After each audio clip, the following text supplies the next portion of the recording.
বলবেন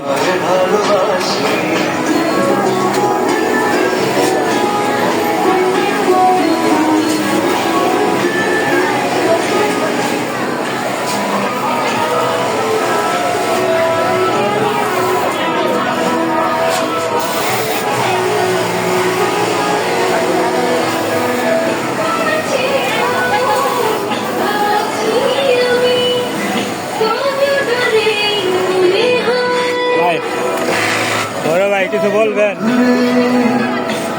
আমার ভাবি মুড়ি খেতেছে ভাই, আমি কি বলবো? ভাবি মুড়ি খাই মজা আমি পাই।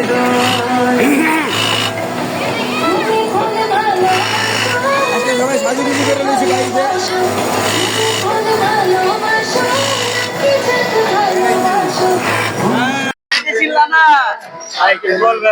কি বলবো ভাই, আমার ভাবি সাইজে মুড়ি খেতে আছে, আমিও দেখে দেখে কাম করতে আছি। ভাবি আমার লজ্জা পাইছে ভাই, ভাবির জন্য আমি পাঞ্জাবি পরে আইছি। সকালবেলা 7টা বাজে উঠছি, ওটা গোসল মোসল করে পাঞ্জাবি পরে আইছি। আইতে আমার ভাবি আসে নাই, আইসে 1 ঘন্টা পরে। আমার আর কিছু বলার নাই, ভাবি শাড়ি পিনিয়ে আইছে, আমি খুশি। ওই যে আমার ভাবি, আপনি কিছু বলেন, আপনার নামে অনেক কিছু বলছে। দেবর আবার শয়তান। এই যে ভাইরাল হয়ে গেল।